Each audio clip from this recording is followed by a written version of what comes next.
والصلاة والسلام على أشرف المرسلين وإمام الأتقياء وعلى آله وصحبه أجمعين والتابعين لهم بإحسان إلى يوم الدين.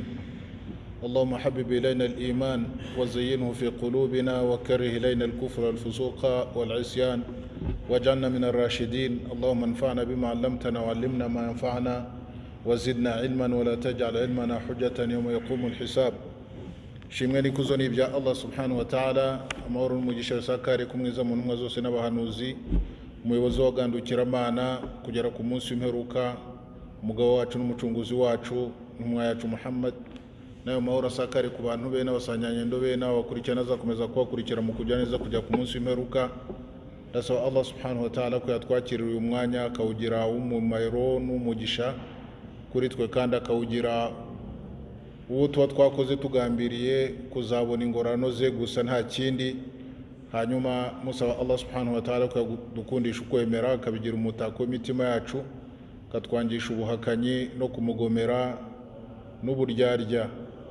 Kandi Nyagasani subhanahu wa ta'ala turamusaba ko yatwongerera ubumenyi n'ubumenyi bwacu bukavuga umumaro hano ku isi n'ejo nitugera imbere ku munsi w'imperuka. Ni umwanya rero duhura tukigishanya kuri isomo rirebana na aqida, aho tumaze iminsi nyine tureba tunasobanura inkingi zubakiyeho imyemerere y'idini w'Islam. Izo nkingi twazibonye mu buryo burambuye nyine uhereye ku nkingi ya mbere kujya ku nkingi ya gatandatu mu buryo twagiye tubikurikirana zose uko zingana. Izi nkingi rero uko ari zose tuzemera zose, nta nkingi nimwe dushobora kuvuga ngo turemera izi ngizi ntabwo tuzemera. Oya, kuzemera byose zose ni ndakuka, nibyo bigaragaza uw'Islam, nabyo bigaragaza imani. No guhakana imwe muri zo ni nkaho ubuhakanye n'izindi zose, nicyo bisobanuye.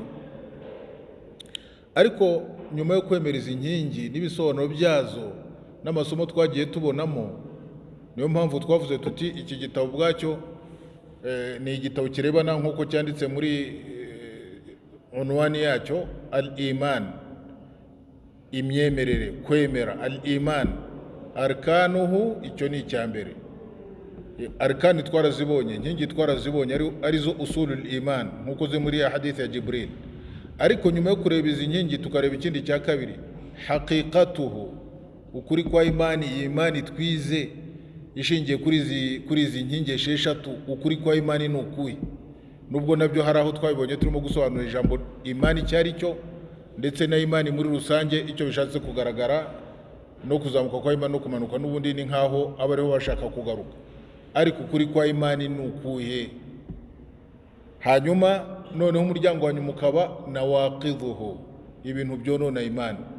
Ni igitabo gitoya ariko gikubiyemo ibintu fatizo bigize imyizerere y'umuyisilamu. Iyo umuntu agisobanukiwe neza hari byinshi ugenda wumva.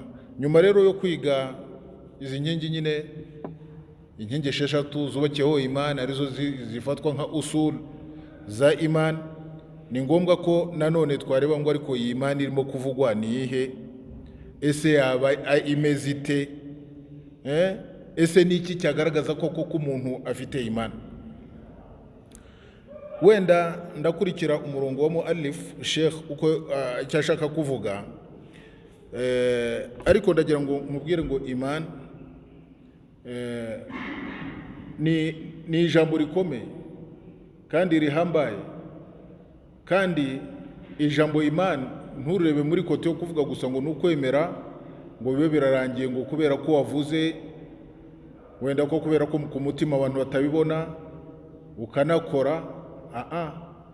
Kuko hari abantu bavuze kandi ntabwo babaye bemera. Wa minan nasi man yaqulu amanna billahi wa bil yawmil akhir wa ma hum bimu'minin. No muntu hari abavuze ngo twemeye Imana, twemera n'umunsi w'imperuka kandi atarabemera. Abo ni munafiqin. Nanone abo ngabo munafiqin ni abantu iyo bahagaze mu iswala usanga ari abanebwe, nta nubwo bibuka Imana, nta nubwo bakuze Imana uretse gake cyane mu iswala. Nta kindi kiba kibashishikaje mu byo bakora uretse riya no gukorera ijisho gusa. Ibyo ngibyo rero ntabwo byaranga umuntu imani, umuntu mu'min. Nuvuga ngo yewe rimwe na rimwe ushobora no kuba ufite ilmu ubwayo nayo ntiba ari ikirango cyo kuvuga ngo ufite imani, ko nta muntu ufite ilmu ari na Ibilisi afite ilmu. N'Imana ubwayo Ibilisi yarazi Allah subhanahu wa ta'ala, ariko ntacyo byamufashije. Urumva abanafiki baravuga ngo twemera Imana, ariko ntacyo bizabafasha, n'icyo byabafasha mu buzima bwo kwisi. Ariko Imana noneho ikabisobanura ikagaragaza mu zindi ayat abemera Imana, ikavuga iti innamal mu'minuna alladhina amanu billahi wa rasulihi thumma lam yartabu. Mu by'ukuri abemera Imana banyakuri ni babandi bavuze ngo twemeye Allah, twemera n'intumwa yayo, hanyuma ntibagire gushidikanya nyuma yaho. Ni ukuvuga ngo kugira ngo witwe kuri umwemera Imana, abemera Imana bishaka kuvuga bafite imani ni babandi alladhina amanu billahi wa rasulihi thumma lam yartabu, ntibagire shaka. Ariko ufite shaka mu kwemera kwawe ngo ariko ngo wasanga ngo imyemerere yacu nayo wenda gutyo, ufite shaka ni ukuvuga ufite ikibazo nawe ubwo ntabwo wakwitwa kuri umwemera kubera kuvuga gusa cyangwa se kubera izina gusa. Oya, nanone Imana ikagaragaza abantu bafite haqiqatul iman, kavuga iti innamal mu'minuna alladhina idha dhukira Allah wajilat qulubuhum wa idha tuliyat alayhim ayatuhu zadatuhum imanan wa ala rabbihim yatawakkalun. Mu by'ukuri abemera Imana banyakuri ni babandi iyo havuzwe Allah subhanahu wa ta'ala imitima yabigira ubwoba. idha dhukira Allah wajilat qulubuhum wa idha tuliyat alayhim ayatuhu zadatuhum, basomerwa na aya za Mwenyezi Mungu subhanahu wa ta'ala zikabongerera imani. Kandi si ibyo gusa, Allah akaba ari we birigira muri byose. Imana ikavuga iti ni babandi basari bagatanga izaka, ni Imana yajya kubisoza kugira ngo kwereke ko ari bo bemera Imana, ikavuga iti ulaika humul mu'minuna haqqan, abo ngabo ni bo bemera Imana banyakuri. Ariko bavuga gusa amagambo, nta imani iri mu mitima yabo, kandi ari indyarya babeshya, cyangwa se ari abantu bakorera ijisho, ntabwo izo imani ntabwo ari zo. Hanyuma rero Sheikh Khan agakomeza avuga ati abamenyi ku kibazo kirebana n'ijambo rya Imana, nk'uko twari twabibonye mu ntangiro yo kwigiza inkingi, bagiye impaka, kandi izo mpaka zabo nazo narazibatondaguriye ndazibereka ku kibazo kirebana na Imana. Al-iman, abamenyi benshi aribo jumhurul ulama barimo Imam Malik, Imam Ahmad, Imam Shafi'i n'abandi minat tabi'in n'abandi, bavuga ko al-imanu huwa al-iqraru an-nutqu bil-lisan, at-tasdiqu bil-qalb wan-nutqu bil-lisan wal-amalu bil-jawarih. Ni ukuvugisha ururimi rwawe, kwatuza ururimi rwawe no kwemeza mu mutima wawe, kandi no gushyira mu bikorwa byawe bikagendana byose. Jumhuri bo ntabwo bigeze batandukanya ibikorwa no kuvuga cyangwa se no kwemeza mu ntuza mu mutima. Abo ngabo ni nabo benshi muamenyi ni na za dalili twavugaga zo narimaze kuvuga zigendana ni kauli ya jumhur, zigendana ni kauli y'abamenyi benshi, aho bagaragaza ko imani ari ukwatuza ururimi rwawe, kwemeza mu mutima wawe, bikajya no mu bikorwa byawe, ibyo ngibyo ko ari byo bigaragaramo imani. Ariko ntuza abandi bamenye nanone bari ku nsonga Abu Hanifa, nk'uko twabibonye, we abona ko iman ari an-nutqu bil lisan wa tasdiqu bil jinan gusa, ngo ni ukuvugisha ururimi no kwemeza mu mutima wawe, atari ngombwa ko ubishyira mu bikorwa. Ni ukuvuga ngo itandukaniro ry'aba ngaba, nubwo Abu Hanifa nawe ari imamu mukuru mu bayimamu ba Ahlus Sunna, ariko kuri iki kibazo baratandukanye, ariko batandukana ni nko mu mvugo gusa, kubera ko nawe abona ko ibikorwa bidukora, amasengesho nabyo biri mu bintu byuzuza imani, bihesha n'agaciro imani, mu gihe abandi bo babibonye ko ahubwo ari byo imani. Ubwo urumva ni tofauti ntoya gusa yo kunyuranya mu buryo cyangwa se buriya, ariko bose bemeza ko imani ari uguhamya ku rurimi no kwemeza, akwatuza ururimi no kwemeza mu mutima, hanyuma bagatandukanyira ku bikorwa. aljumhur bakavuga ngo n'ibikorwa bijya muri imani, uyu nawe akavuga ati oya, ibikorwa ntabwo byinjira muri imani.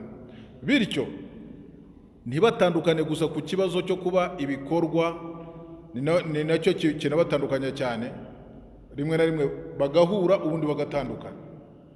Bose bavuga ko iyo umuntu atandukiriye ku bikorwa bitamukura mu busilamu.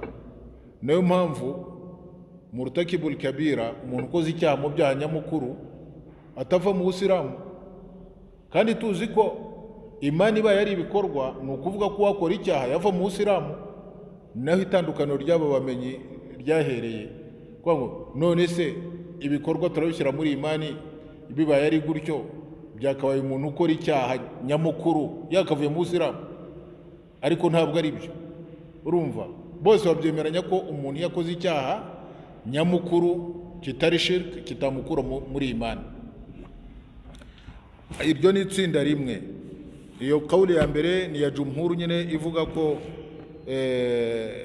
imani ari ukwatuza ururimi no kwemeza mu mutima, hanyuma no gushyira mu bikorwa nk'uko nabibabwiye. Hanyuma dalili bagendaho nyine ni dalili zo muri Qur'ani na Sunna zigaragaza ko imani ari uko nguko koko. Ariko abakabiri ni nyine Abu Hanifa, bo bavuga gusa ko ari ukwatuza ku rurimi no kwemeza mu mutima. Ariko hano Sheikh avuga ati biragaragara ko kaulu ya jumhur, bariya benshi bavuga ko imani ari ukuvugisha ururimi no kwemeza mu mutima no gushyira mu bikorwa. Avuga ko ari byo bifite imbaraga kurusha ibya Abu Hanifa, kubera ko ari nabyo bijyanye na Qur'an na Sunna n'ibindi bisobanuro twagiye dukura ku basanganyendo bigaragaza imani icyo ari cyo.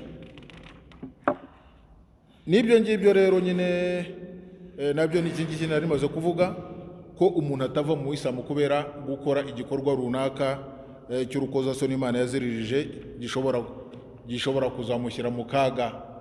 Bose na Abu Hanifa umushyizemo, bose bemeranya ko umuntu gutandukira mu Isilamu udakoze shirk bitakukura mu Isilamu. Naho ngaho bahurira. Ndetse nanababwiye n'indi kauli ya gatatu. Hari abandi bavuga ngo imani birahagije kuvuga gusa. N'aba ngaba ni babandi mutakallimin al-jahmiyya al-mu'attila, bariya bahakana ibisigizo by'Uwiteka subhanahu wa ta'ala n'ibindi byinshi. Usanga iteka bo bafite ibitekerezo bihabanye n'imyizerere iri muri Qur'ani na Sunna. Niyo mpamvu bavuga ngo imani ntabwo ari ngombwa kuvuga no kwemeza mu mutima no gushyira mu bikorwa, ngo birahagije kuvuga gusa. Kuvuga gusa koko ni ibi ni ntuzani, ni umurongo wa Jahmiya. Bariya abantu ba Jaham nibo bavuga ibintu nk'ibindi no kuri bindi masayiri muri aqida. Kuvuga byonyine ntabwo byakugira umwemera, nta nubwo kuvuga byonyine byakugira umusilamu. Ari ibyo ngibyo na Firawuna yaravuze ngo al'ana amantu annahu la ilaha illa alladhi amanat bihi banu Israil, kandi ntibyamugize umusilamu. Ari ibyo ngibyo n'abanafiki nabo baravuga ngo twemeye Imana n'umunsi w'imperuka, kandi ni ukuvuga ngo kuvuga gusa byonyine mu mutima wawe ufitemo ibyo ufite ntabwo byakugira umusilamu. Nta n'ibikorwa bigaragaza ko uri umusilamu. Ni ukuvuga ngo urumva iyi ni kauli y'inyuma cyane. Hanyuma rero hariho n'indi kauli ya kane, undi bakavuga ngo birahagije kuba ubizi gusa, ngo kugira ubumenyi marifa. Hasbi Allah wa ni'mal wakeel. None se Ibilisi ntiyarazi Imana byamugize umwemera? Se Ibilisi yarazi Imana, marifa gusa ntabwo ahagije. Urumva rero uyu nguyu we atandukanye n'abandi kabisa, bose atandukanye n'itsinda rya mbere ririmo bareba Imam Mose batatu n'abandi, n'itsinda rya Abu Hanifa naryo rwose riri ku murongo ukwiye. Hanyuma rwose urumva ko ryaba ari irya gatatu n'irya kane byose biri ku rwego rumwe. Ibyo rero ni ibintu bikunda kuza mu bintu birebana no kugira ngo abantu basobanukirwe imani icyo ari cyo. Imani igomba kugendana no kuyivuga no kubuyemeza ku mutima, kandi no kubiri mu bikorwa mu buzima bwawe bwa buri munsi. Hanyuma ariko tukavuga tuti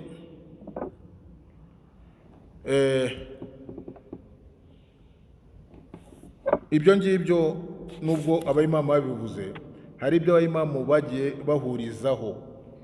Icya mbere bahurizaho mu byumve, bemeranyije ko umuntu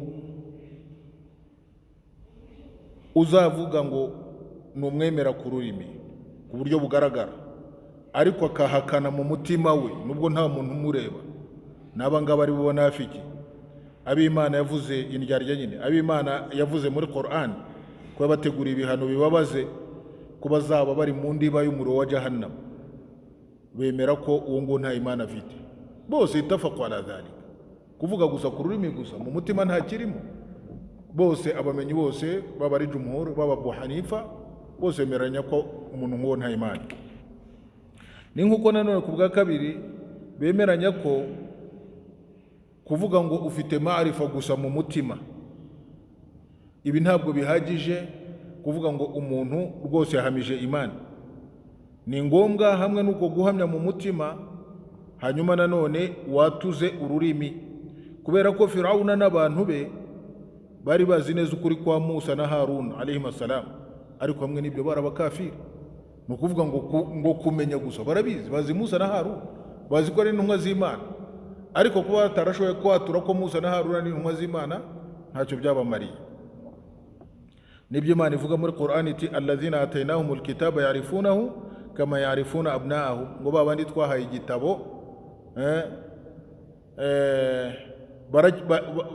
bazi neza, alladhina atainahumul kitaba ya'rifunahu, bazi intumwa y'Imana, kama ya'rifuna abna'ahum, nkuko bazi abana babo, alladhina khasiru anfusahum fahum la yu'minun, abo ni bo babandi bashize mu gihumbi imitima yabo kandi ntabwo bashobora kwemera.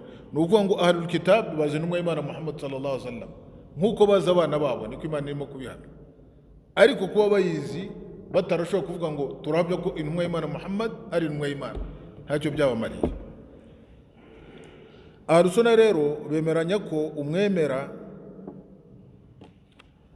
wahamirizwa ko ari umwemera w'umuyisilamu utazaba mu muriro, ataba uretse wa wundi wemera mu mutima w'idini w'Islamu imyizerere ndakuka itarimo gushidikanya, kandi yarangiza agahamya n'ubuhamya bubiri, ariko iyo ahagaze kuri kimwe muri ibyo ntabwo yaba rwose mu bantu b'abayisilamu. Ukavuga ngo ndemera Imana, uravuga ngo ashhadu an la ilaha illallah bas, ntushaka kongera ngo ashhadu anna Muhammadan rasulullah, ntabwo umuyisilamu.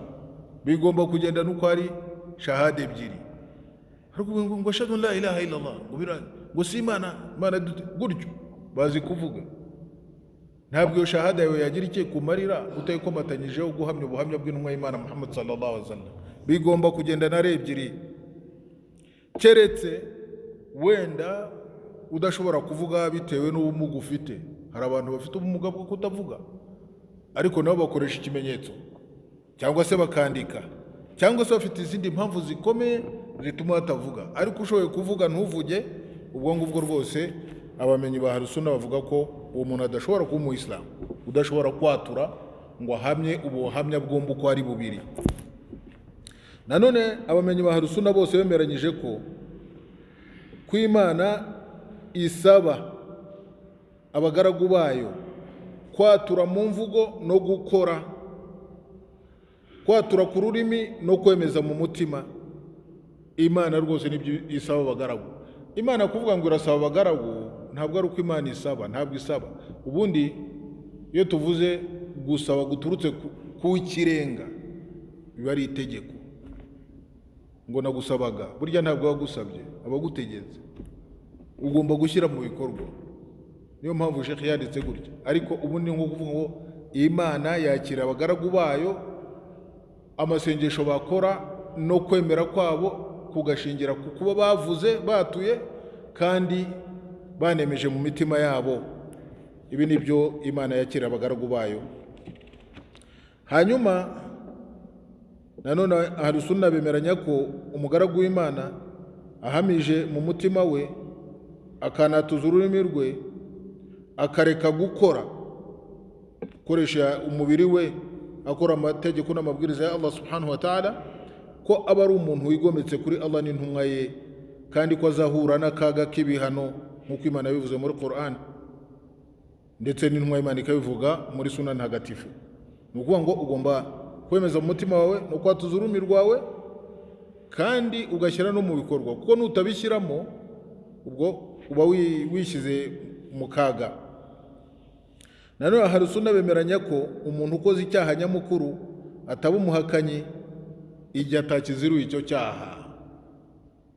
Mujye mubyumva neza ibi bintu kenshi cyane byagiye bishyamiranya abayisilamu, ugasanga abayisilamu baragenda batana mu mitwe kubera kuvanana mu idini ku mpamvu z'ibyaha ibi ngibi. Unywe inzoga bure ni kafiri tu, ukoze iki ngiki ure ni kafiri tu, uriye riba wari makafiri tu. Ntabwo ari uko ibintu bigenda bavana mu Islam. Iri jambo riraremereye kurivuga, ntugapfe kurisohora gutya keretse ufite ukuri kwa nyako ko icyo ugiye kuvuga ari ukuri koko riraremereye. Keretse uyu muntu yaziriwe cya cyaha akora, akaba ari nayo mpamvu ugira ngo mbagire inama mwebwe twicaranye hano ku bintu by'ibyaha, uzajya ageragezwa akagwa mu cyaha ajya agenda rire Nyagasani akora tauba, ntazigaragaze, ntazishyire hanze, Imana yamaze kumusitiri, ntazagire n'ivuzi. Nta muntu ushobora kujya hariya ngo uvuge ngo nasambanye. Insha Allah ntabwo bizabaho, ntabwo byabaho ibyo ngibyo, nubwo ntabiciyeho umurongo. Ntawakwivuga imyato ngo yasambanye, nta n'uwajya hariya ngo wenda yanyweye inzoga nubwo ntabiciyeho imirongo. Ariko hari abantu bajya hariya bakavuga bati amafaranga riba turarya twebwe nta n'ikibazo ifite. Buriya iryo jambo kuvuga ngo nta kibazo ifite, uba ufite ikibazo. Ni ukuvuga ngo urimo urarenga imbibi.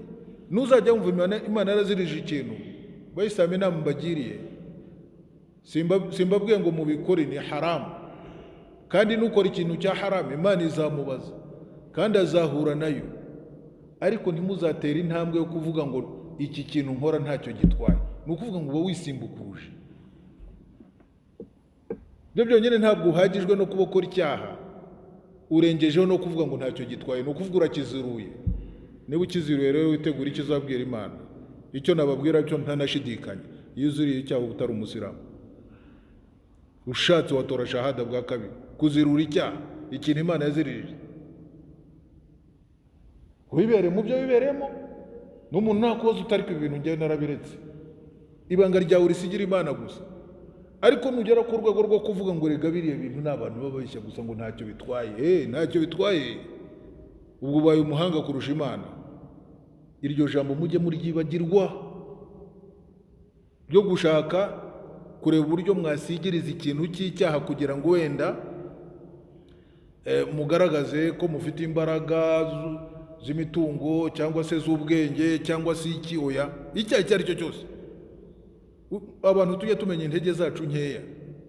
Abagomera Imana ni akazi kabo, ariko bajye birinda, barinde n'ururimi rwabo, kuko iyo unyereye gato gusa ugashaka kubera gukora n'ibyaha wa mugani bikagera ukavuga bari kungongo wazabirebe neza washe ngo wasanga inzoga nta kibazo. Haya stari ngo zubuzigaye he kabisa. Ayo niyo mategeko mujye mugenda mwibutsa abayisilamu. Nayo mwabari dawa mukozi, ugomera Imana ntiyishyire hanze, nugomera Imana ntazirure iby'Imana yaziririje kubera kuba mu byaha cyane. Ugakora ibyaha, ukanywa inzoga, mpaka uko kunywa inzoga zawe abantu bakuvuga ngo kariya ariko karorohereye. Hasbi Allahu wa ni'mal wakeel. Nkuko abantu bagiye bavuga ku kibazo cya za kambuca n'ibindi nizo zariba nkuko babivuga. Wicecekere nubona aho babivuga unyerere. Ibyawe ubisigire Mwenyezi Mungu gusa, ko niwe uzasanga intumwa ze hariya hirya intuza iwabo twese.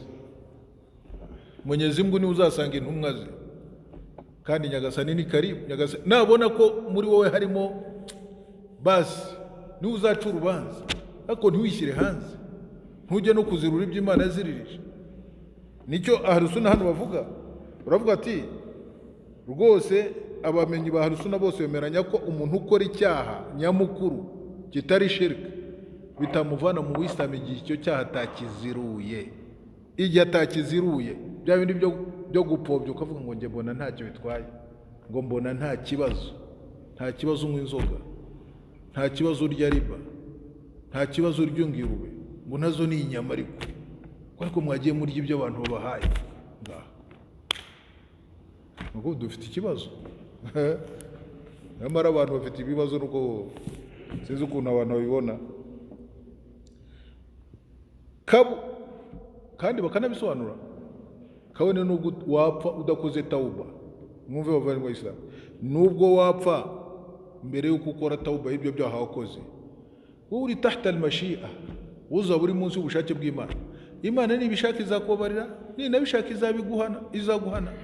Ko Imana ikora ibyo ishatse, kandi Imana ari nyiribambe. Icy'ingenzi ni ukwihishira no kutaropokwa, kuvuga gusa. Reba wallahi neza y'Imana ku bantu, mpaka umuntu w'umusilamu wirinze shirk ugakora icyaha runaka n'uzi ugapfa utakicujije, Imana uri tahta al-mashi'a, ntabwo urava mu idini. Ariko hari umuntu ushobora kukubwira ngo wapfuye uticujije, warakoraga iki cyahe, anta fi nar, akagushyira muri jahannam direct. Uwo ni ikibazo nawe, agushyize muri jahannam ate? Jahannam niye, ijuru nirye, ijuru niry'Imana na jahannam ni Imana. Ibyo rero nabyo byose ni mu mpuhwe z'Imana subhanahu wa ta'ala. Abenshi mu bamenyi ba Harusunna nubwo bagize ibikorwa ko ari igice mu bice bya Imana, ariko ntabwo bigeze bavuga namba ko umuntu uhamya mu mutima we akatuza ururimi rwe ngo igihe atakoze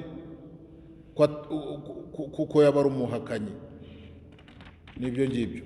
Na yewe na al-Hanafiya, Abu Hanifa,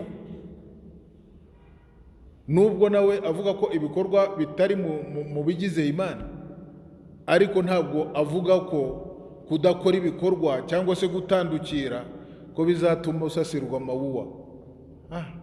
Kuba avuga ko ibikorwa ni mu kamilati iman, ni mu bintu byuzuza imani, no mu bintu nyine iyo ukoze ibikorwa nawe nibyo bitaka imani, nibyo bigize imani. No kutabikora uri murishyira mu kaga gakomeye cyane. Nanone rero nani makayo hagati ya bose abo bayima ko ibyavuzwe mu birebana n'ibisobanuro birebana na imani, ko ari ukwatuza ururimi no kwemeza mu mutima no gukora rwose, ko byose ari ukureba ibiri kwa Allah subhanahu wa ta'ala mu bijyanye no kwinjira mu ijuru cyangwa se no kuzanishwa ibihano by'umuriro.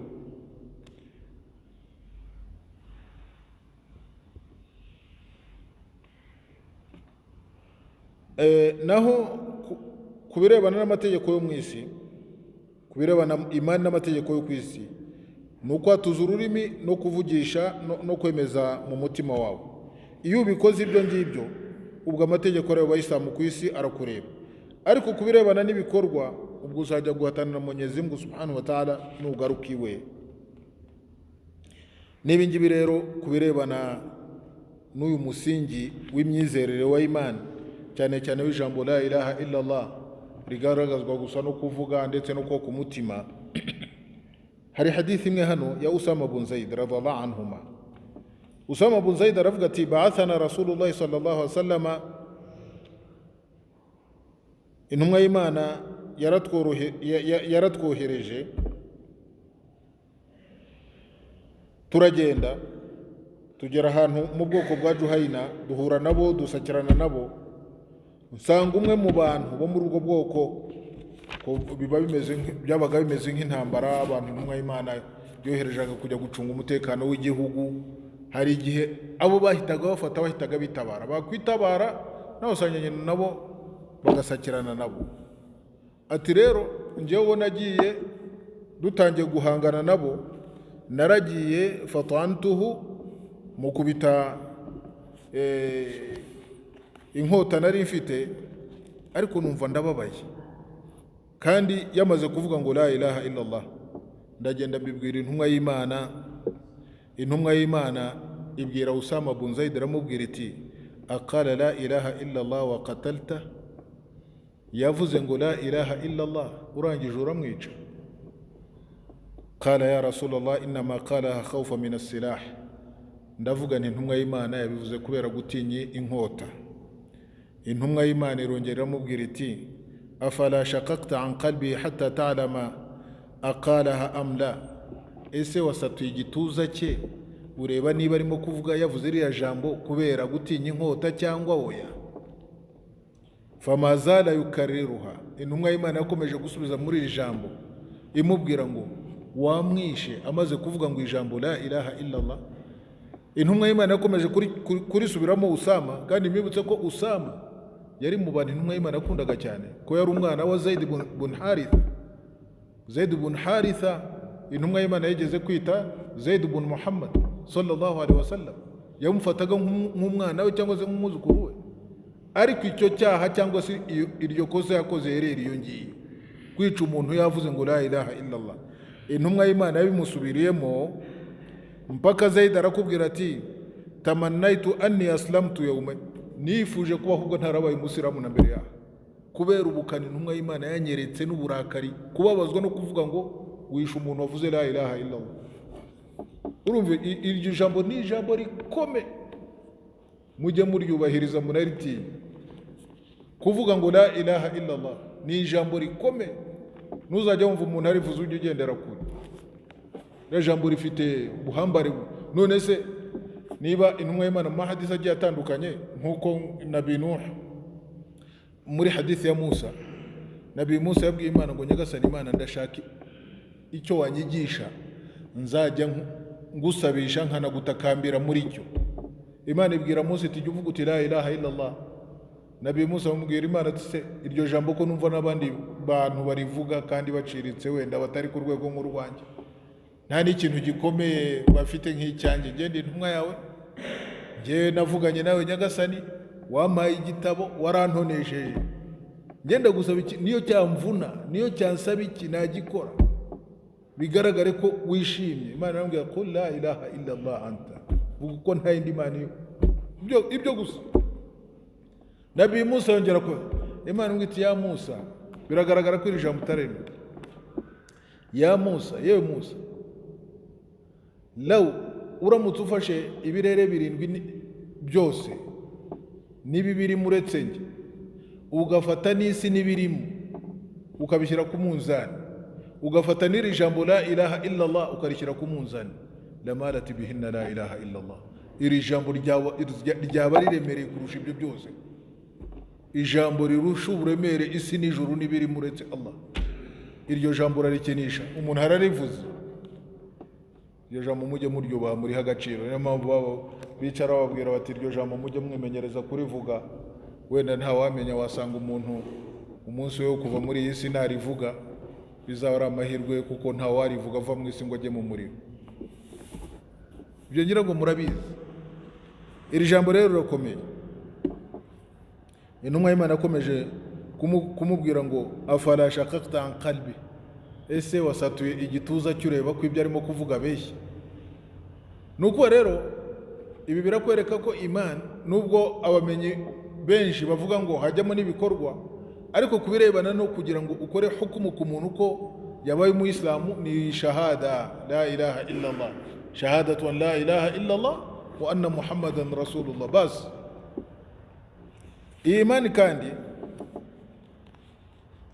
tukamenya ko yiyongera ikanagabanyuka ibyo rwose ni mu myizerere ya halusuna bose ko imyizerere yiyongera ikanagabanyuka yongerwa no kubwandukira Allah ikagabanyuka no kuba ugomera Allah niyo mpamvu imamu at-Tahawi muri aqida at-Tahawiyya yaravuze ati wal iman wahid na imani ikintu kimwe wa ahlu fi aslihi sawa n'abemeramana bose mu kuba bahetse izina rya imani ni bamwe barutana gusa mu kuganduka ariko bose bitwa bemeramana buri muntu afite nuru ya imani bingana no kuganduka kwe ibitwara bibonye ngira ngo turimo gusobanura watafadul bainahum bil khashya wattuqa kurutana bishingira kukuwa batinya imana gusa no kuganduka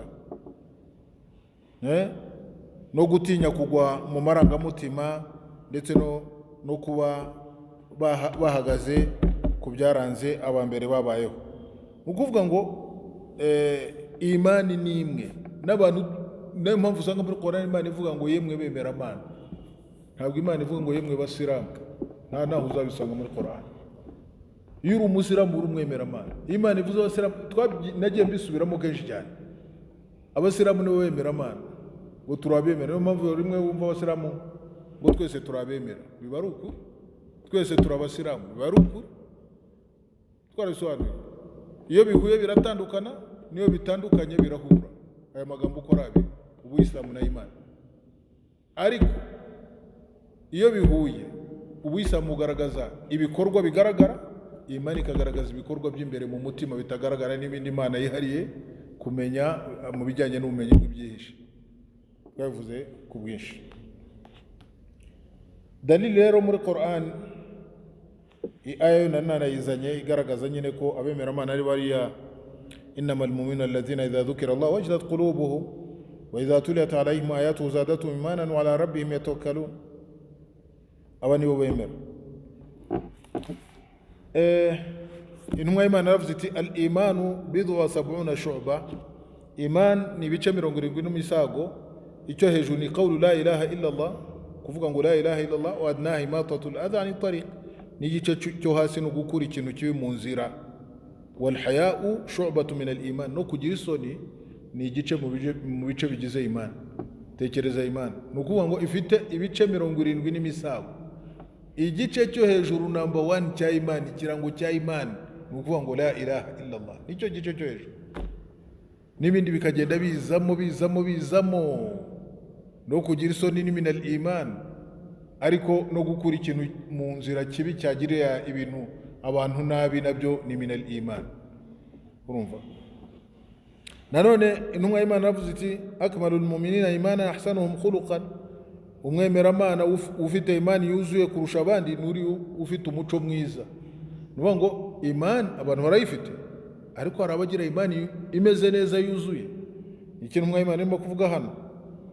Nanone intumwa y'Imana ivuga iti man ra'a minkum munkaran falyughayyirhu biyadihi, uzabona ikibi ajya gikuzaho ukuboko kwe, n'abatabishoboye ururimi rwe, n'abatabishoboye mu mutima, wa dhalika adhafu al-iman. None se ubabarira mu mutima ameze nk'uvuga. Imani rero ni zimwe, ariko abantu bari darajati, baratandukanye, n'ibindi. No mu magambo rero y'abasanyangendo agaragaza ibingi turimo kuvuga, ni nk'amagambo ya Abu Darda radhiyallahu anhu. Abu Darda yaravuze ati min fiqhi al-abdi an yata'ahada imanahu wa ma naqasa minhu, mu gusobanukirwa k'umugaragu w'idini na imani ye nuko yitwararika gucunga imani ye n'ibigenda bigabanyuka kuri imani ye kugira ngo yuzuze ahabona hagabanyutse. Wa min fiqhi al-abdi an ya'lama ayazdadu huwa am yanqus, nanone umwemera Imana yamenya ati nje mu rwego rwanjye rwa imani ndimo ndajya hejuru cyangwa ndimo ndamanuka. Nabyo bigaragaza ko afite fiqh, afite ilm. Ugomba kwicara nanone ureba uko uhagaze, nikizajya cyukubwira ko imani yawe ari sawa, uzajya ureba ukuntu uhagaze ku masengesho, urebe ukuntu uhagaze kuri adhkar, urebe ukuntu uhagaze kuri istighfar, urebe ukuntu uhagaze kuri Qur'an, urebe.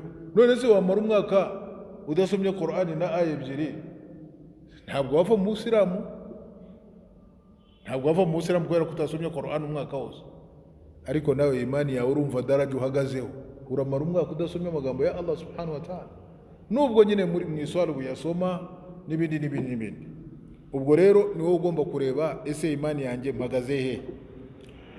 Umar yajyaga akunda kubwira abasangirangendo bandi akavuga ati halummu nazdadu imanan fayadhkuruna Allah azza wa jalla. Yajyaga abwira abasangirangendo tumuze tujye kwiyongera imani, bakicara ahantu bagakora dhikri, bagakuza Imana, bagakora takbira, bagakora tasbih, bagakora tahlil, bagakora byose mu bikorwa bizamura imani z'abantu. Hanyuma no mu bikorwa bizamura imani, wenda ushobora kuvuga utari ko se mu bikorwa bizamura imani icya mbere ni iki? Bavandimwe Islam, ikintu cya mbere kizamura imani ni ilmu. Al-ilm. Iyo ufite ilmu umenye ko imani yawe izamuka.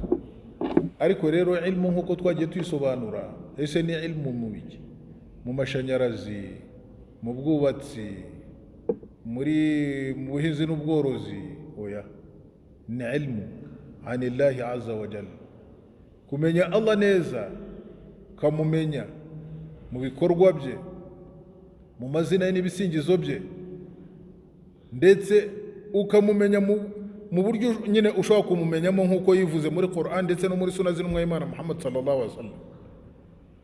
Ahangaha niho ushobora kuvuga ngo koko ilmu urayifite. Hanyuma nanone n'indi ilmu, imani yawe izamuka no kuba wamenye intumwa y'Imana Muhammad sallallahu alaihi wasallam, ko niwe Imana yagize umutoni w'abaganduka n'umutoni mu bana ba Adamu alayhi salam n'umutoni mu ntumwa zayo n'abahanuzi. Iyo umaze kumenya intumwa y'Imana rero Muhammad sallallahu alaihi wasallam, ukareba imyitwarire yayo, ukareba imibane yayo n'abantu, ukareba uburyo yakoranaga n'abantu, ukareba da'wa y'intumwa y'Imana, ukareba ubwihangane bw'intumwa y'Imana, bira bikongera imani bila shaka, nta gushidikanya, kugira ilmu.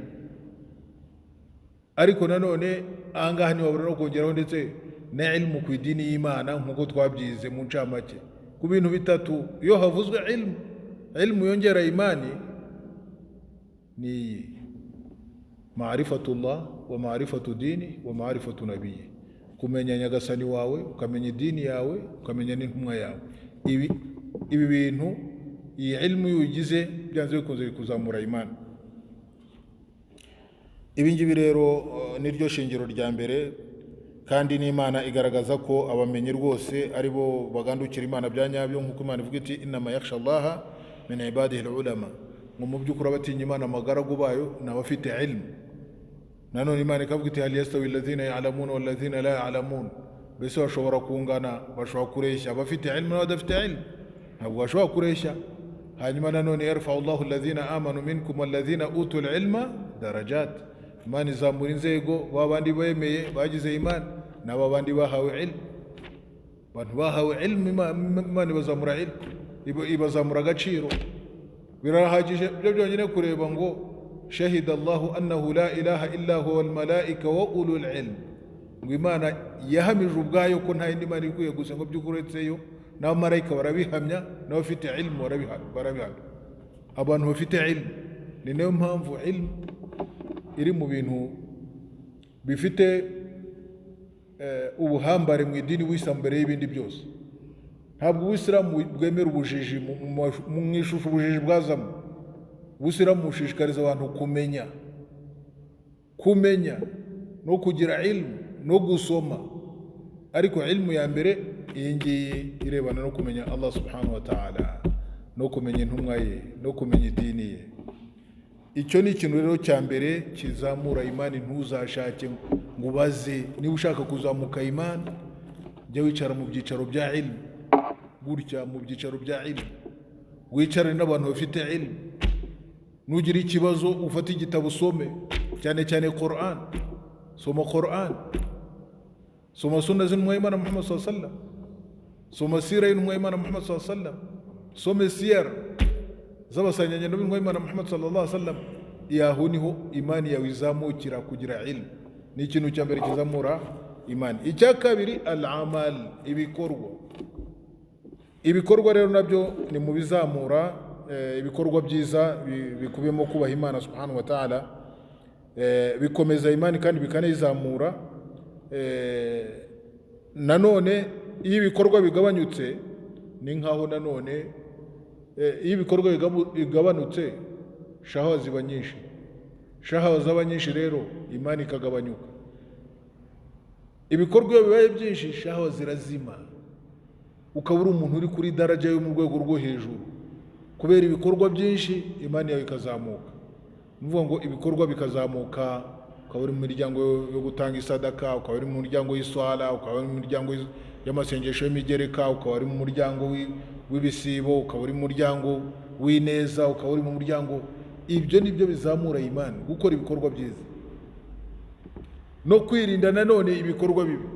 Kuko iyo ukora ibikorwa byiza ukirinda ibikorwa bibi, byanze bikunze rwose uba uri mu murongo mwiza ukuzamura imani. kandi ntushobora gukora igikorwa cyiza nta imani ufite. Muhumve neza, ntushobora gukora igikorwa cyiza nta imani ufite. Buryo umuntu arimo kugira neza biba bigaragaza ko ufite imani. Iyo urimo gufasha abatishoboye ni imani. Iyo urimo gufasha abakecuru ubaterura imizigo ni imani. Iyo urimo kubaha ni imani. Ariko umuntu imani yamaze guporomoka niba babandi agera ku muntu agakubita, yagera ahangaha agahuguza, yagera ahangaha, ibintu nk'ibyo ngibyo. Imani ntabwo ushobora gukora ibyo ngibyo. Ntabwo ushobora guhirika abantu ukabuza abantu amahoro, ugahohotera abantu ngo ube ugifite imani. Uba uri mu rwego rumeze nk'urw'inyamaswa icyo gihe. Iyo urimo kugenda uhohotera abagaragu b'Imana uba uri nko ku rwego rw'inyamaswa. Ariko iyo urimo kugenda ukorera neza abagaragu b'Imana uba uri nko mu rwego rumeze nk'urwego rw'abamarayika bakora ibikorwa byiza. Ibwo rero ikirango cy'umuntu kuba arimo kubaha Imana ni ukugira neza. Ikirango cy'umuntu wamaze gutarinye uramubona yamaze guta umurongo nguwo. Icya gatatu rero mu bintu bizamura imani ni dhikri, nkuko na Sheikh yongeraho n'ikindi akavuga ati na fikri, no kugutekereza Allah subhanahu wa ta'ala. Iyo wicaye mu byicaro bya dhikri, gutekereza ibisingizo bya Allah subhanahu wa ta'ala n'ubuhambare bwe no gusoma amagambo ya Qur'an, ibi ngibi biragenda bigacengeza mu mutima wawe gutinya umuremyi subhanahu wa ta'ala. Kandi ibyo ngibyo bigatuma udashobora kumwibagirwa ukamuhozaho. N'ibi ngibi nibyo nyine nyirago twabonye ukuntu Umar yajyaga abwira abasanyana ati muze tuzamure imani zacu. Intumwa y'Imana nayo yaravuze ngo imani iriyongera ikanagabanyuka. Barabaza intumwa y'Imana ati wama ziyadatuhu wa nuqsanuhu, baramaze se kuzamuka kwa imani nuko ya Rasulullah nukugabanya. Intumwa y'Imana iravuga iti idha dhakarna Allah wa hamadnahu wa sabbahna fatilka ziyadatuhu. Ati iyo twibutse Allah tugakuza Allah, twashimagije Allah, turamushima, turamutagatifuza, ati uko niko kuzamuka kwa imani. Ariko iyo twateye umugongo tukibagirwa, uko niko kugabanyuka kwa imani. Bihuje n'ibyo narimo kuvuga hariya hejuru. Abdullah ibn Rawaha yajyaga afata umwe mu bantu b'abasanyanda akababwira ati kumbina saha fanajlisu fi majlis dhikr, ati muze tugende tujye kwicara mu cyicaro cya dhikri. Abayisilamu rero nanone abantu buriya baramutse bamenyereye kwicara mu byicaro bya dhikri nk'ibi ngibi tuba turimo bya ilmu, nta kindi kitwicaje, nta zindi business twe hano no kwigeje. Imana yaravuze, intumwa y'Imana yaravuze, kimana ishaka ni iki, intumwa y'Imana tutegetse ni iki. Ibi ngibi niyo byicaro by'ikhair bikurikirwa n'abamarayika, kandi ababyicayemo bose Imana ikagira uko ibafata, hari mu kuzamura inzego, haba mu kubamarira ibyaha, kuko abantu bafite n'intuza nuko bategereje iswala, barangije iswala bategereje iswala. Ubwo rero utegereje iswala mu musigiti, abamarayika niko baba barimo kugusabira, ntibakuvaho, baba barimo kuvuga ngo Allahumma ighfir lahu, Allahumma arhamhu. Iki cyari cyo cyose utatengutse wuzu. Ariko iyo utengutse wuzu ugasohoka ubwo biba birangiye. Ugera gutyo ugasohoka amakaramu akayashyira hasi. Ariko iyo wicaye mu musigiti urimo gusingiza Imana, uri mu cyicaro cya ilmu nk'uku nguku, utegereje n'iswala, abamarayika niko baba barimo kuguhundagazaho ubusabe bwabo, bagusabira kwa Allah subhanahu wa ta'ala.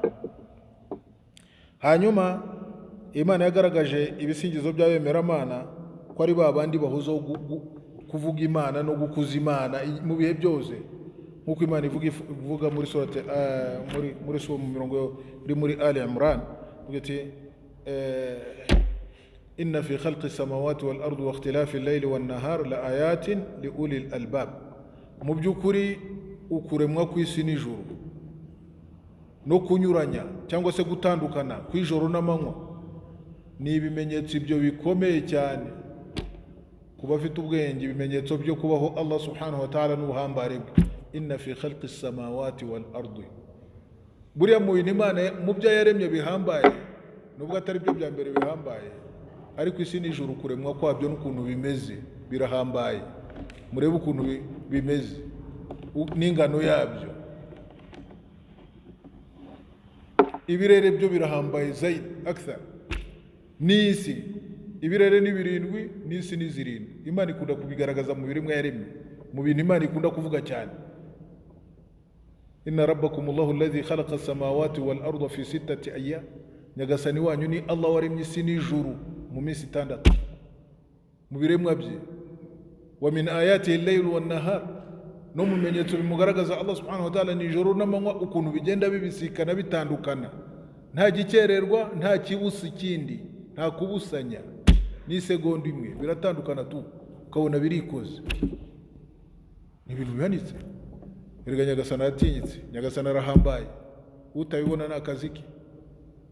Ubuse iyo mubona turi kuri iyi si ubwayinagana, isi nayo iranagana, ubu tuko hewani, ariko kubera ko byose bifashwe nawe Allah subhanahu wa ta'ala ntawabibona. Fadhali.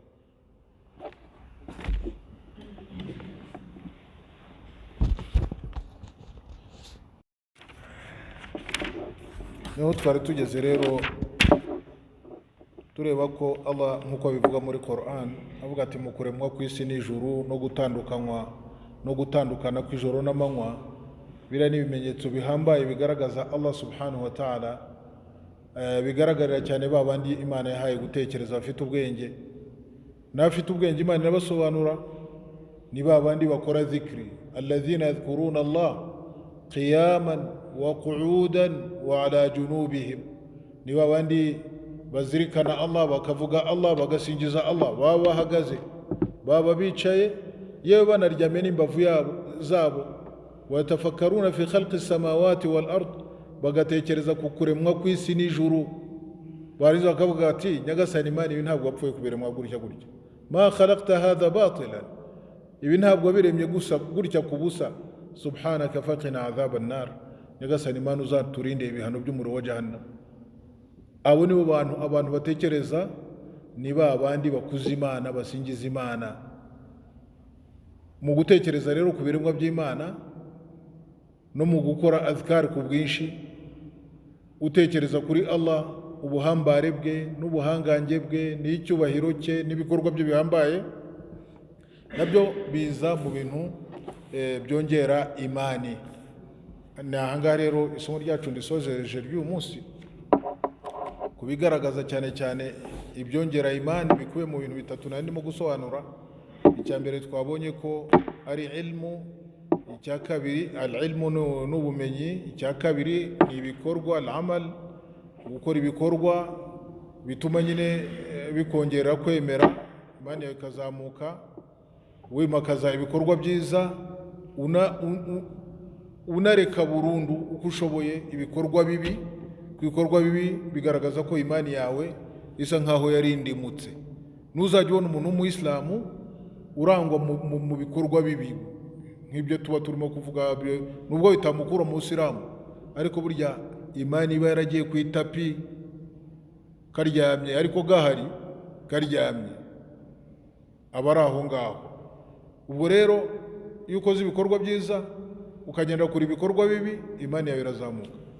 Hanyuma nanone imani ikazamuka mu guhozaho dhikri ndetse no gutekereza Allah no ku buhambare bwe n'ubuhangange bwe n'icyubahiro cye.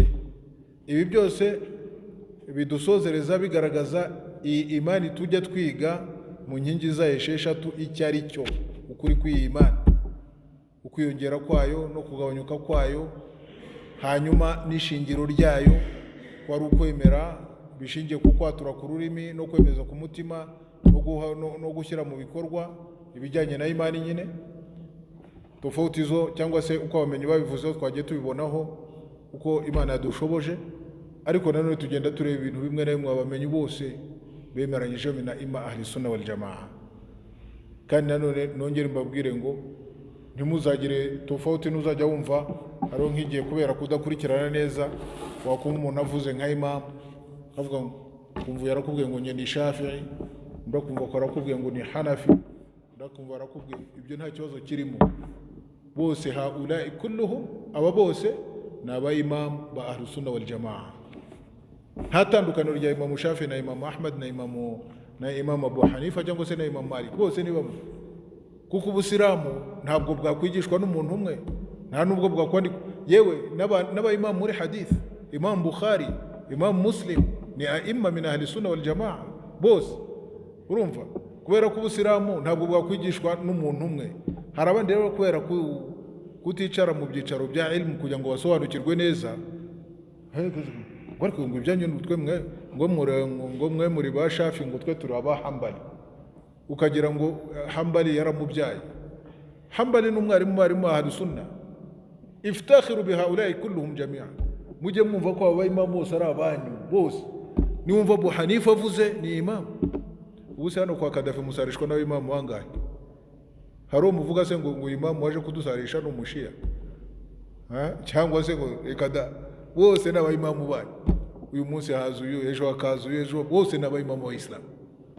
Icyo nacyo mujye mumenya ntikikabe tofauti cyane. Nibi ngibi nashatse kuvuga. Wa sallallahu alaihi wasallam baraka ala Muhammad wa ala alihi wa sallam. Alhamdulillahi rabbil alamin. Niba hari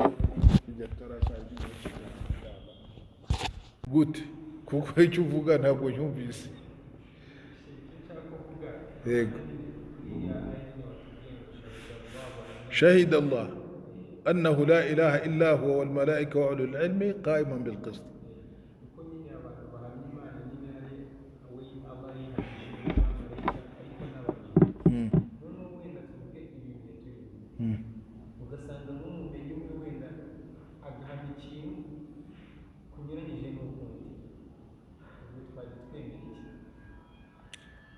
Icyo kibazo uvuze, icyo nakubwira cyo, ubundi abamenye ntabwo banyuranya, cyane cyane ko ivomo ni rimwe.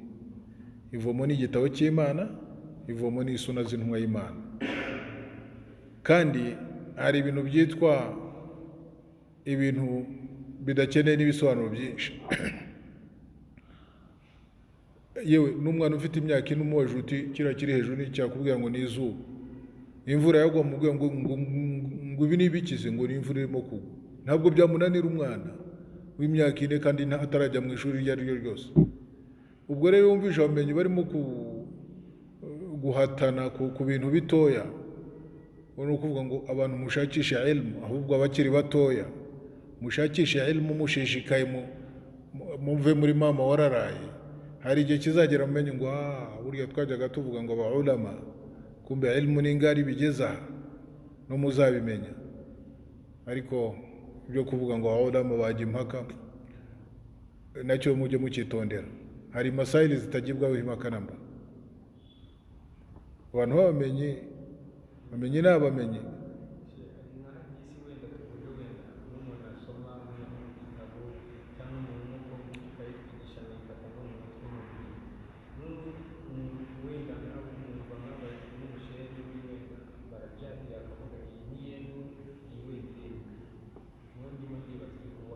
Nabo bazatwandikira igitabo se turebe ko wenda bagera ku rwego nk'urwa Nasiruddin Albani. Abamenye muri hadisi tuzi ni nabo basaza, Sheikh Nasiruddin Albani. Ntabwo ujya umwumva? Uyu ni alimu fil hadith, kandi baza gusa kwirirwa biha urw'amenyo n'akazi kabo. Ibyo mujye mubireka mubihore. Ibyo byabicara hasi wige. Ye nakubwiye uzabona umuti ni wiga nushikama. Abasore b'Abayisilamu mwicare mwige mushishikare. Kwiga biravuna kandi kwiga n'urugendo rurerure.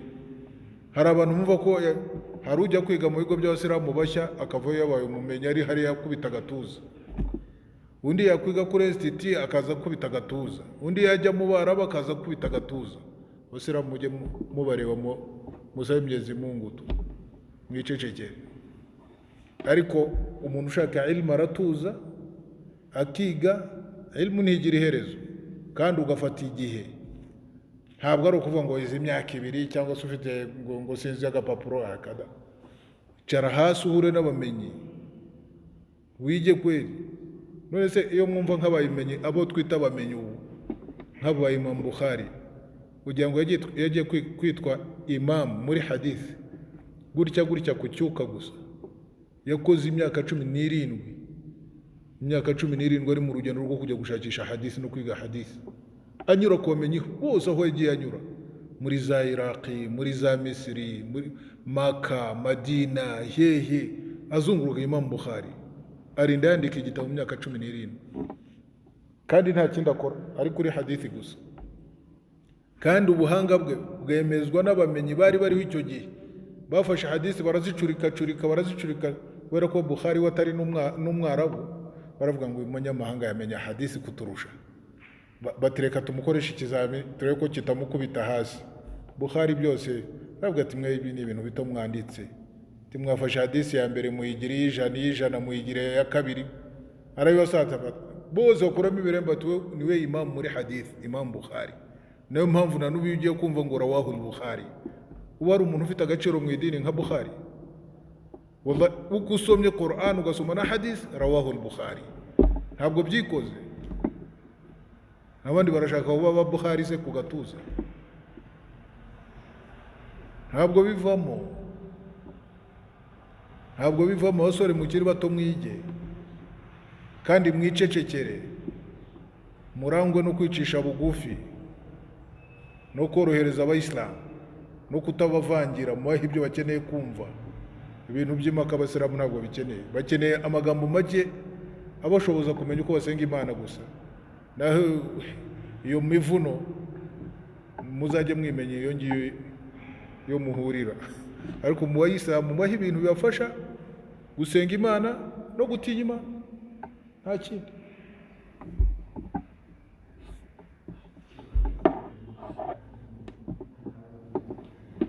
Muri Rusiya, mu Burusi, nicyo nikikwereka ubuhambare bw'idini w'Islam. Ubuhambare bw'idini w'Islam, hari ababeshya ngo barabu ngo sawa, intumwa y'Imana yari umwarabu na Qur'an yamanutse mu cyarabu n'amagambo ya Allah, n'abarabu kujya cy'intumwa y'Imana bakira uw'Islam baranabwigisha, basanyanyendo kibari sahaba. Ariko ubwitange bwaje kugaragara nyuma, n'abandi bo mu bindi bihugu bagaragaje ubwitange, bamenye muri hadith, bamenye muri fiqh, abamenye b'imihanda yose. Yeno kujya cy'intumwa y'Imana hariho basanyanyendo mu Banyafurika, nka ntuza nka Sayyidina Bilal radhiyallahu anhu. Ubu ninde muntu uzagira agaciro nka Bilal? Niwe wari muadhin w'intumwa y'Imana Muhammad sallallahu alaihi wasallam. Intumwa y'Imana ubutumwa buza, intumwa y'Imana itegeka iswala guhamagara abasilamu kuza guza. Umuntu wa mbere ni Bilal, yari umunyafurika wo muri Ethiopia. Hari agaciro kangana nk'ako gaciro batashyizeho umuntu wa Maka cyangwa wa Madina, Bilal ibn Rabah, wa Salman al-Farisi radhiyallahu anhu, yaturutse muri Perse, n'abandi mina sahaba. Rero ini dini y'Imana subhanahu wa ta'ala.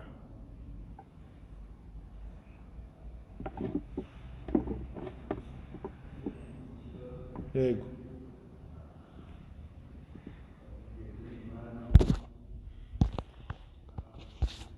yego,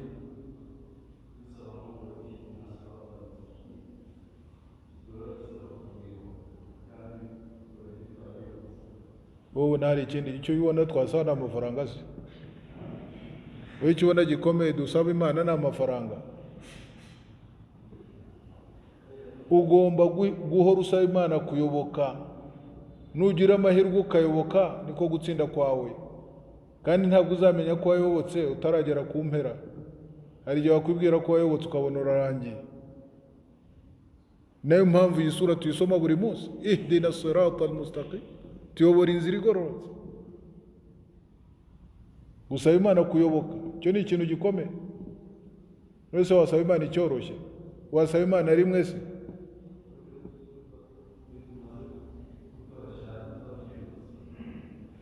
Ntumva ariko ari ibibazo, ntabwo ari byo. Iyo utoye shahada urugendo ruba rurerure rwo gusaba no kumenya no gushyira mu bikorwa byose. Nukuvuga ko watora shahada ukagenda ukiryamira gusa ukumva ko warangije, ntabwo ari byo. Nyuma ya shahada no gushikama no gukora no gusenga no kuganduka. Nibyo ngibyo.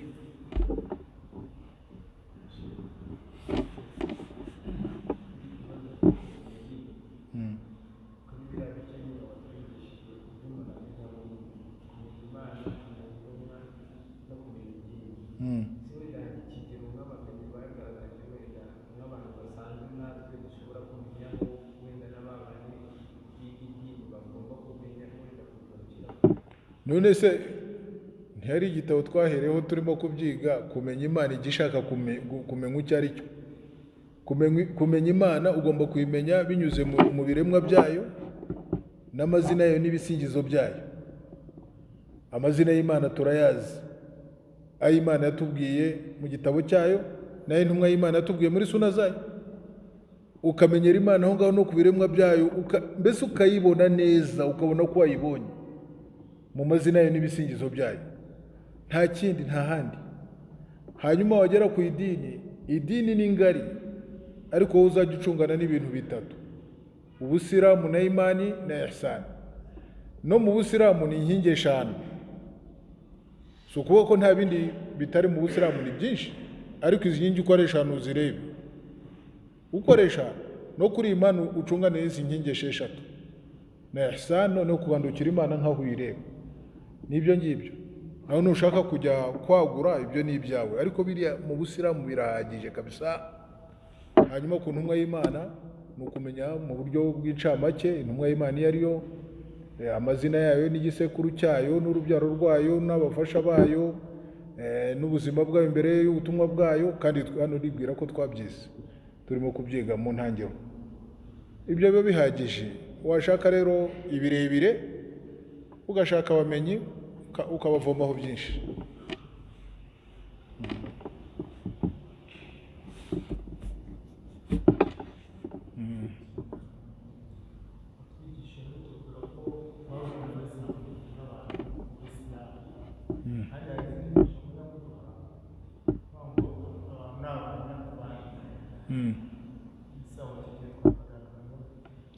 Kuvuga ngo yego,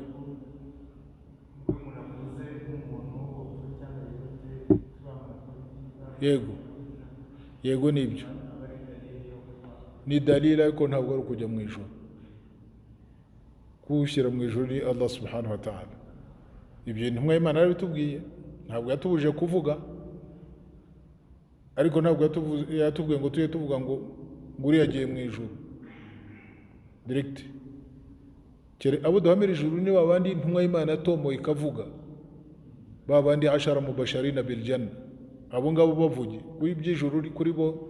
Ni nayo mpamvu bitemewe umuntu guhamiriza ijuru umuntu, cyangwa gucira umuriro umuntu. Urwo rubanza n'Imana izaruca, uretse ko kubemera Imana tuvuga tuti insha Allah, twiringiye ko Allah subhanahu wa ta'ala azabagirira impuhwe, nta kindi. Nibwo buryo bwiza.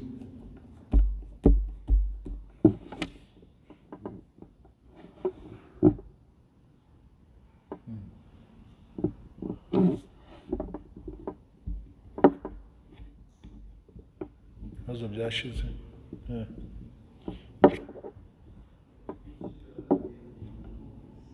Iki? Mu? Yego.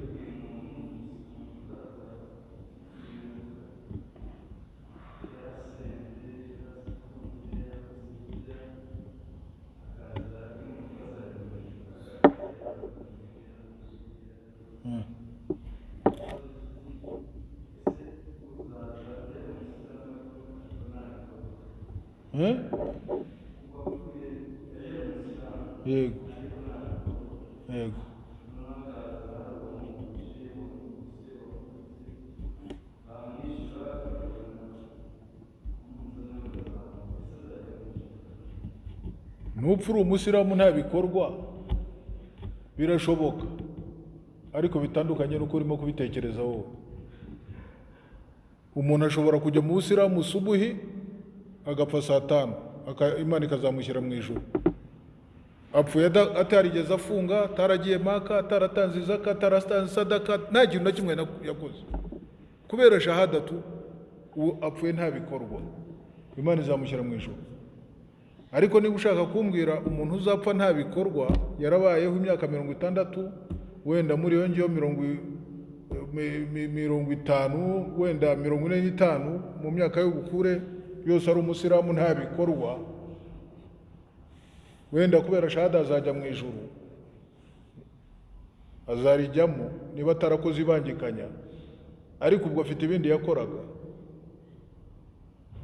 Niba uvuga ngo nta bikorwa yagiraga, ntiyajyaga asari, ntiyajyaga afunga, ntiyajyaga ajya Maka, ntiyatangaga isadaka, nta kintu na kimwe cy'idini yigeze akora, ariko hari ikindi kitari icyo yajyaga akora. Ubwo Imana izabanza irebe hanyuma imucire urubanza, niza uko izamucira urubanza. Nta muntu utagira ibikorwa.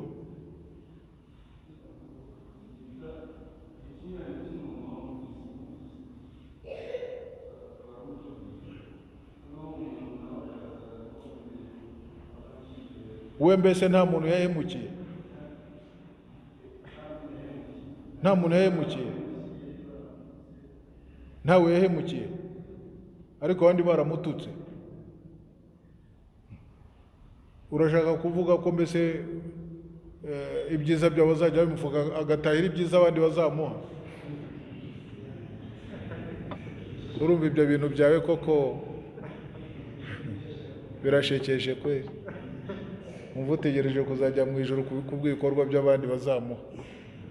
Nta nibwira ko ibyo biri kure, ariko Imana izacira ntawe Imana itazacira urubanza. Ntabwo twavuga ngo azajya mu muriro cyangwa se nta rubanza azacirwa, ariko nawe ndumva atari mwiza. Wallahu a'lam. Imana niyo umenya.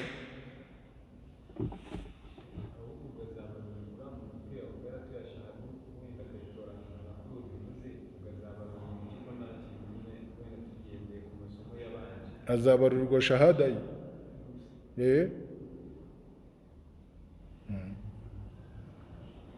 Nibyo ngibyo.